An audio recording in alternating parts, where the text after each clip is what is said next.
বন্ধুরা আসসালামু আলাইকুম। ভিডিও আপলোড করার সময় যদি আপনার ভিউজ আসা বন্ধ হয়ে যায় আধা ঘন্টা অথবা 1 ঘন্টা পর আপলোড করার পরে, সেক্ষেত্রে সেই ভিডিওটাকে আপনি কীভাবে আবার ভিউজ বাড়াবেন, অর্থাৎ সেই ভিডিওটাকে কীভাবে আবার ভাইরাল করবেন। সেটা হতে পারে আপনার 1 বছর আগের পুরনো ভিডিও হতে পারে, বা রিসেন্টলি আপলোড করা যেই কোনো ভিডিও হতে পারে, কিন্তু কোনো একটা কারণে ভিউজ থেমে গেছে, আপনার সিগন্যাল সবগুলো নিচের দিকে।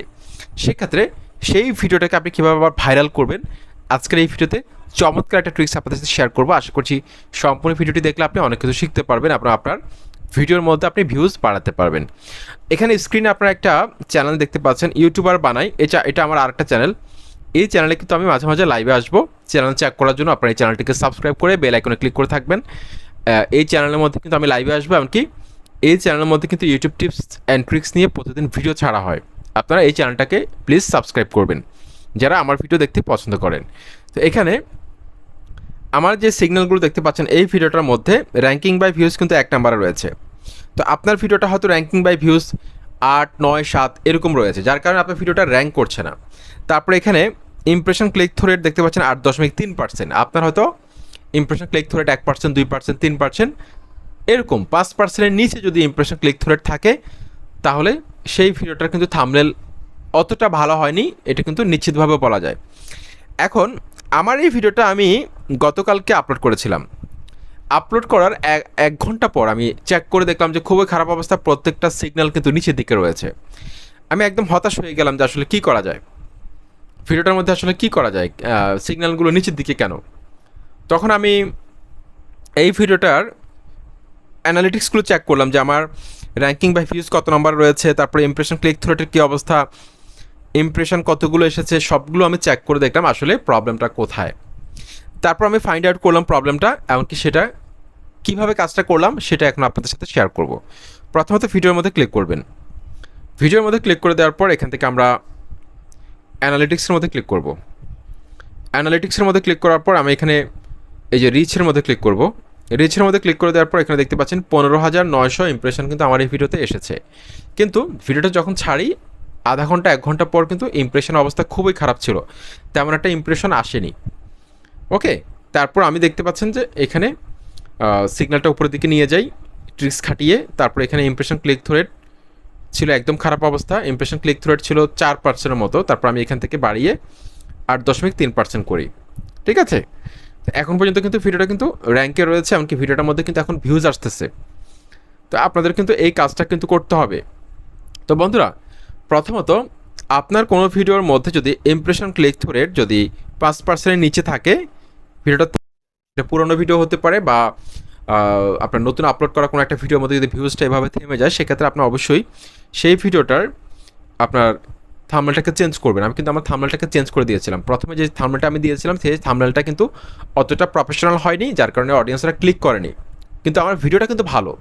আমার এতটুকু কনফিডেন্স ছিল যে আমার এই ভিডিওটা অনেক ভালো, কারণ আমি তৈরি করার সময় আমি কিন্তু দেখি, তৈরি করার পরও দেখি, তৈরি করার সময় কিন্তু আমি খেয়াল করি যে আমার ভিডিওটা আসলে সঠিক হচ্ছে কিনা। প্রয়োজন একটা ভিডিওকে আমি 2-3 বার শ্যুট করি।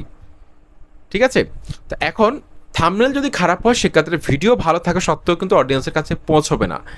ইউটিউব হয়তো ইমপ্রেশন পাঠাবে, কিন্তু আপনার ভিডিওর মধ্যে দর্শকরা কিন্তু ক্লিক করবে না। সেই জন্য থাম্বনেল ভালো করা কিন্তু অনেক গুরুত্বপূর্ণ একটা কাজ।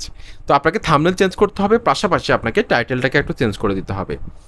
কারণ আপনার টাইটেল আর থাম্বনেল যদি আই ক্যাচি না হয়, দর্শকরা ক্লিক করতে চাইবে না। সেজন্য এই বিষয়গুলো কিন্তু অনেক খেয়াল করবেন যারা দ্রুত সময়ের মধ্যে যে কোনো থেমে যাওয়া ভিডিওর মধ্যে আবার ভিউজ আনতে চান। ওকে, তারপর আরেকটা কাজ আপনাকে করতে হবে, সেটা হচ্ছে বন্ধুরা, আপনি অ্যানালিটিক্সের মধ্যে ক্লিক করে দিন। ক্লিক করে দেওয়ার পর এখান থেকে আপনাকে এই যে রিচ রয়েছে, রিচের মধ্যে ক্লিক করতে হবে।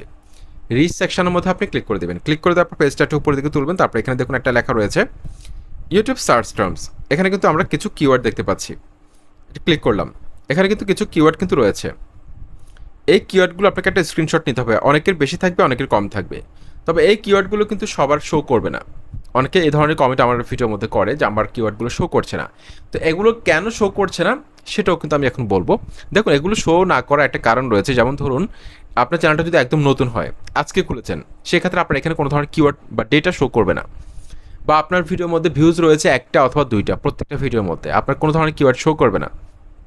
মিনিমাম কিছু ভিউজ 50টা থেকে 100টা মিনিমাম যদি ভিউজ থাকে, 40-50টা ভিউজ যদি থাকে, সেক্ষেত্রে এক্ষেত্রে কিওয়ার্ডগুলো শো করে। যদি সার্চেবল কন্টেন্ট একদম সার্চেবল কন্টেন্ট না হয় সেক্ষেত্রে কিন্তু কোনো ধরনের কিওয়ার্ড শো করবে না। ওকে, তো আমি কিন্তু এখানে একটা স্ক্রিনশট নিলাম। এখন এই স্ক্রিনশট থেকে আমি কিওয়ার্ডগুলোকে আলাদা করব।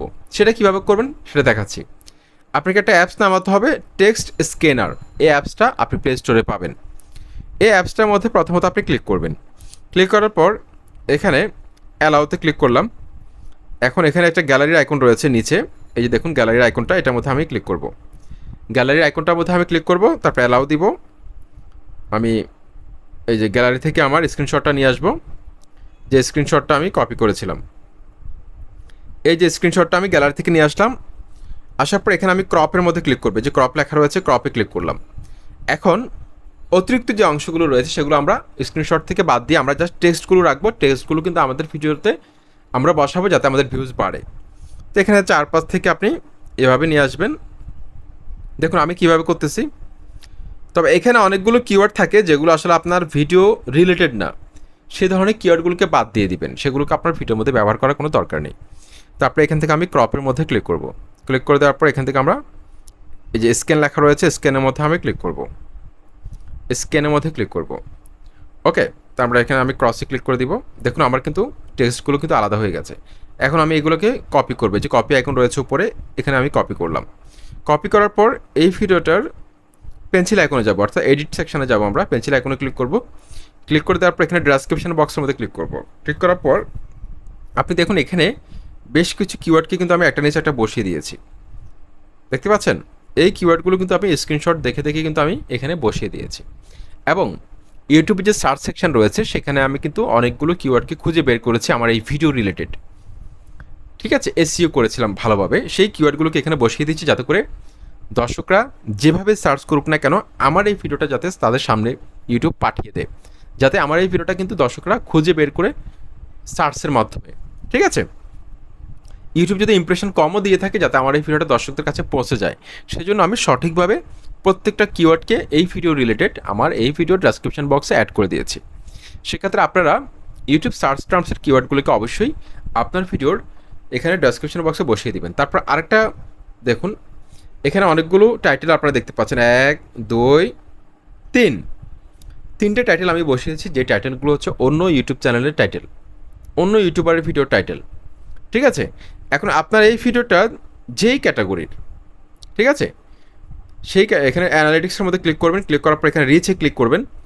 ক্লিক করে দেওয়ার পর এখানে দেখুন এই যে কন্টেন্ট সাজেস্টিং দিস ভিডিও, এখানে যে টপিক্সের ভিডিওগুলো দেখতে পাচ্ছেন এদের টাইটেলগুলো প্রথম দিকে যেগুলো রয়েছে আপনার ভিডিওর সাথে যেগুলো মিল আছে সেগুলোকে এই ভিডিওর ডেসক্রিপশন বক্সে বসিয়ে দিবেন। অথবা এখানে যদি আপনার কোনো সাজেস্টেড ভিডিও আপনি না পান সেক্ষেত্রে আপনি ইউটিউবের মধ্যে সার্চ করবেন আপনার টাইটেলটা লিখে। সার্চ করার পর প্রথম যে 10টা ভিডিও থাকবে সেগুলো কিন্তু অনেক ভাইরাল ভিডিও, সেখান থেকে আপনি 5টা ভিডিওর টাইটেলকে আপনি আপনার ভিডিওর ডেসক্রিপশন বক্সে বসিয়ে দিবেন। এটা কিন্তু খুব শক্ত একটা এসইও হবে, ঠিক আছে? আপনার ভিডিওটা কিন্তু আস্তে আস্তে সার্চে যাবে। তো এই টেকনিকটা যদি আপনি অ্যাপ্লাই করেন, যে কোনো থেমে যাওয়া ভিডিওকে আপনি চাইলে আবার ভাইরাল করতে পারবেন। আশা করছি আজকের এই ভিডিওটি আপনাদের কাছে অনেক ভালো লেগেছে। এই ধরনের ধামাকাদার একটি হেল্পফুল ভিডিও তৈরি করলাম আপনাদের জন্য। অবশ্যই লাইক, কমেন্ট, সাবস্ক্রাইব করে মতামত জানাবেন। আসসালামু আলাইকুম।